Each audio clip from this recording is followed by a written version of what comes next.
Hello everybody, Stuart here. This video is quite simply me trying to get the materials for the weapon Divine Punishment. As you will see, it's not as easy as that sounds, but I will let the video do the talking, so sit back, relax, and watch the fun as it unfolds.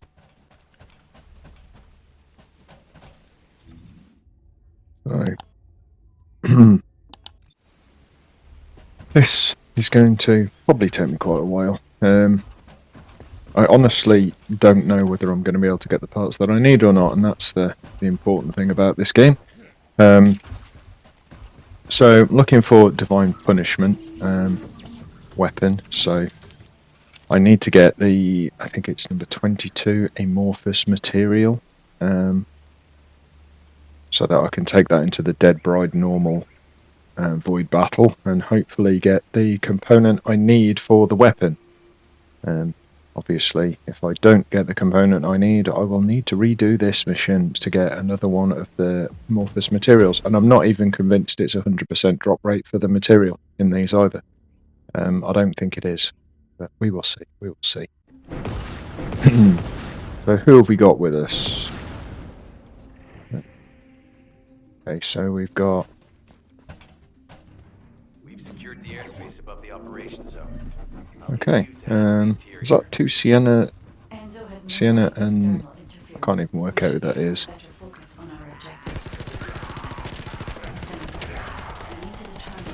Let's just blast through this. So I'm completely over leveled for this mission. There's no level scaling. In some situations I think level scaling should be done, in others I don't. So for example, I think level scaling should be done for loot that's dropped. As it stands at the moment, the loot is dropped for the level of the enemies and not your level. I think that should be scaled properly, so if you're fighting a low level group of enemies you should get your level loot, although I think the lower the level enemy, the lower the chance of getting good drops should be, because as you're leveling up, even when you go through first time, you don't need ridiculously good drops, because it's going to be an outdated weapon before you get to the higher levels anyway. So yeah, I just think that they should scale the weapons and the items that drop to your level, but the enemies should still be the low level. Simply because, I don't know, I just think that when you're having to run these missions all of the time, and this is the only way to basically get certain items and certain weapons, I mean, it's not the only way. You can pay real money, as my the first Decendant video. I advise you to check that out if you haven't already, but it's purely about the monetization within this game. But as I was saying, you can buy them, although that's definitely a very expensive way of doing it and probably not the best way. It also removes a lot of the gameplay. Although, as I say, as the materials that drop on guaranteed, it can be a very long gameplay loop, unfortunately. So my point for that was that I am extremely over leveled for this area. My character is level 40, which is max level for your Descendants, and my weapon I think is level 63, so very, very high powered for this region. So that's kind of why I'm melting the enemies as much as I am. I think my modules and everything, my components I should say, not modules. So my components, like my reactor and everything, are relatively high level as well, which will be given extra HP and defense, etc. My modules are also quite well advanced as well. One of the reasons my abilities seem to just wipe the enemy, they've also got quite a large area of effect as well. I have changed my weapon though, because one of the things that you need to do is level your mastery, and your mastery only goes up when you level up your Descendant and you also level up your weapons and you complete missions. Now what I don't know is whether you get that mastery experience when you redo missions, I think is what I'm trying to say. So if I do a mission that I've done previously, do I still get the same amount of mastery experience? I don't know. I'll have to check that. But yeah, these guys are melting pretty rapidly. I don't think any of us have gone really low, and we have got some relatively low descendants. I don't know what the mastery level of them is. And of course, the odd thing about this game, and when I first started playing and I was dropping into some of the void battles with like level 10 characters, I was getting really annoyed thinking, how are you going to help? But it might be that they're a level 10 with that specific descendant, but they might be carrying a level 60 or 70 weapon. So their actual damage output is ridiculously high, it's just their survivability. So they can actually provide a pretty good DPS. You just need to help them by keeping them alive. So I do find that quite a bad system in as far as you don't know the worth of somebody. So, for example, sorry, I've got a really itchy nose. Ugh. I hate trying to play one-handed. So, yeah, you don't know the worth of somebody, so you don't know whether you need to protect them or whether they're just going to be a drain on the squad. And I think that's relatively bad. I think next to their level, it should have their weapon, their equipped weapon level as well, because that would give you an idea about how good they're going to be. There's nothing quite as bad as just seeing a level 10 show up and spending all of your time putting shields and everything on them for them to be doing no damage. And the fact that you can't see what damage they're doing either, you can only see your own damage numbers, does kind of indicate that you can't even check what they're doing. So you might spend a long time defending somebody and looking after somebody who's literally a worthless drain on the squad. And likewise, the next mission, because you've been burnt in that one, you might completely ignore the level 10, let them die and leave them, whereas actually they've got the better weapon than anyone else in the squad, and they could be doing the damage that you need to be able to defeat the boss. So yeah, there's a lot of things that I think they need to consider. Right, so boss is about to spawn. There he is. Couldn't say he. There it is.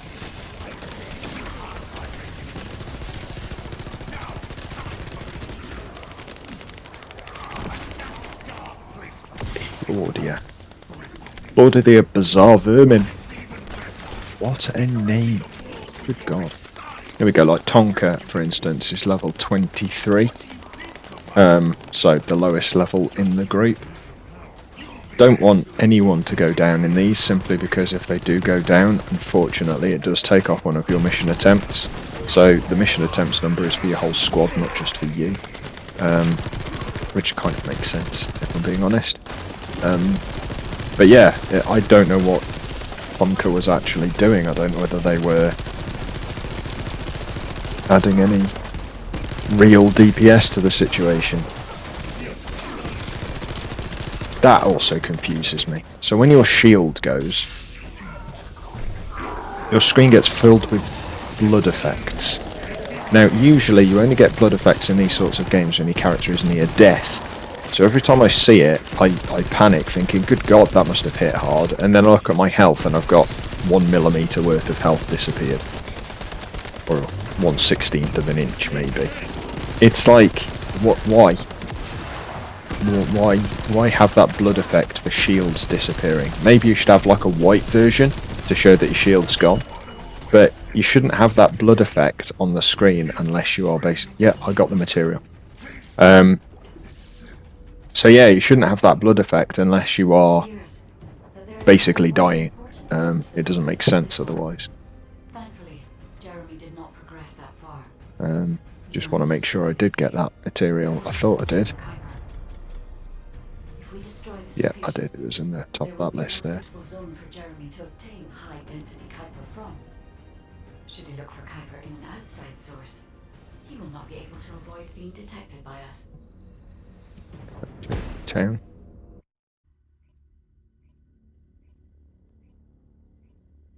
Ugh. Itchy forehead. Right. So.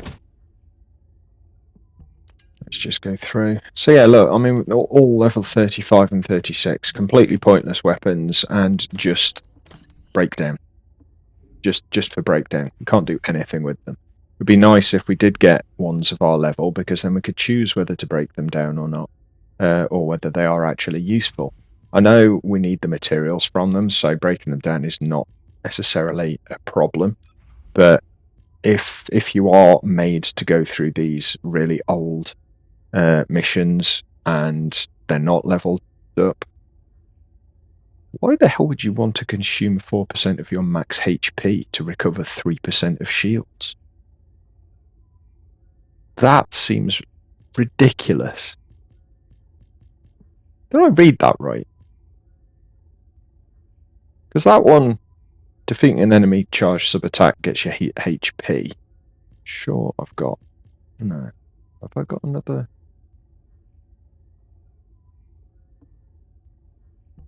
I don't know. So some of these don't seem to make sense. No doubt somebody will make a build that absolutely annihilates that, as in uses it to its fullest extent and makes one of the best builds in the game. I am not that type of person. I see something like that and I'm like, I would never use that. Why would I want to sacrifice HP, 4% HP, to only get 3% shield back? That to me doesn't make any sense at all, but that's just me. I usually keep all of the ultimate versions of things and stick them in the storage box that you get. Ooh, Congos. Oh. Oh, for God's sake. Why did you stop? I wanted to Conga up. Is that his Asive skin? I've seen a couple of people with that. It's like a display in front of their head. Because although you can't see the Asive skin on my character, I do have one. And it's kind of like just a halo of I don't know, geometric lines, I suppose. Anyway, enough of that. Void Battle normal, and we're doing Dead Bride, because Dead Bride has the chance to give us the material we need. So we got 22, which is why it's got a tick on it. And let's have a look to see how we get on. Hopefully it's not going to last too long, and hopefully I will get the Divine Punishment component I'm after. No doubt I will get something ridiculous. Oh god, we've got a bunny. Oh, I don't like being in missions with Bunny. There she goes. Why she's the only character in the game that has voice lines while she's running around. And it's not even a voice line, it's just a really annoying screech.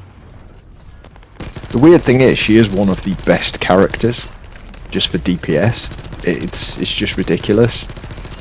So controversial in her appearance, in some of her, well, especially her ultimate outfit, it's ridiculous. But on top of that, she's just got that really irritating laugh, giggle type thing. I just don't understand what the purpose is. Especially as no other character makes any sound. None that I've had anyway. Unless they are an NPC in the game that has a voice. So like Eugene, Glay and all of those, they all have voice lines, so you do hear them talking in the background, but it's never your character talking when you're playing as that character, it's always the one that's in the world. The only three that I don't believe have a presence in the game unless you're playing the character are Lepic, Bunny and Ajax, and that's because they are basically the three player characters. The rest of them you can just play as afterwards. Oh god, I hate this thing.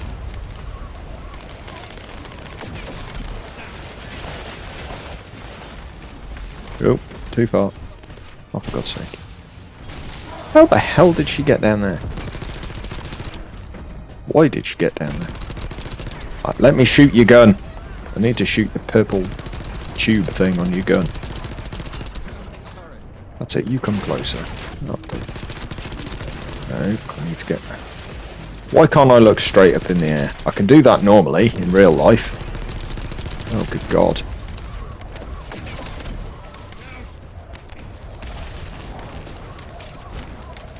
That's not good.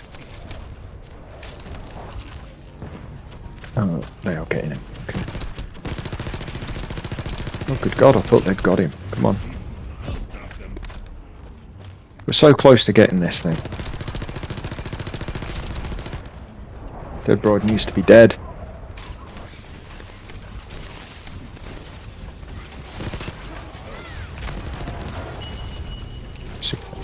I was going to say I see health over there, but I ended up not really needing it. Hate it when they fall in the lava, especially when you're close to like dying. Right, what did I get? So that's, where is it? Here it is. No, that's the one. Divine Punishment Nanotube Blueprint, 15%. And I get Esimo, who was 6%. So I shouldn't really complain about that, but it's not what I was after. It does mean that when I want Isimo or SMO, I don't need to go looking for that, which is a bonus, I suppose, but it does mean I need to go back and do the do that mission again. Annoyingly.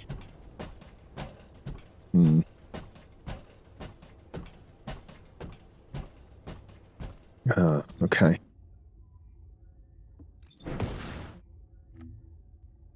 So, Descendant, Asimo. Have I got anything else for them? Asimo. No, I literally got that enhanced cells blueprint just there. I have none of the other parts. In fact, the only component I got was the biogel. This is the guy that I actually want, because he's got like medical turrets and attack turrets. It's pretty good. Yeah, the thing that I'm after at the moment is Divine Punishment here. And it's, yeah, there you go. Dead Bride.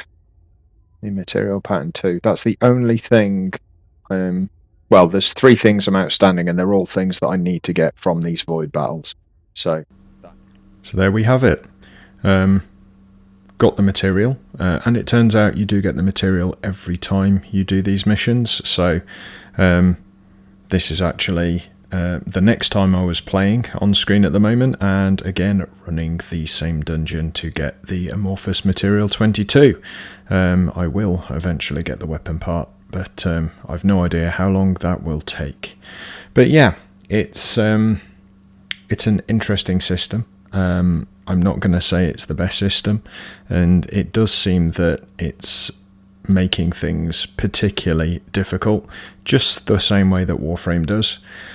What I must say, and I will probably do a video on this in its entirety, is I am enjoying playing the game. So as much as I have many negative views out there, many negative videos out there, I should clarify, I do actually enjoy it. And it's the reason I'm still playing. Now, one of the reasons for that is the multiplayer element. And as I say, I will do a video specifically on that in the very near future. So please do keep an eye out for it. I am going to leave this video there. I really do appreciate your views. If you have enjoyed it, then please do make sure you click the like button. Subscribe if you're new to the channel, and please make sure you leave a comment. All of your interactions help the channel, whether they're negative or positive. So if you do have suggestions of videos, or even the way I can improve my videos, please do leave them down below. Well, thanks very much. I will see you in my next video very soon. You all take care. Bye for now.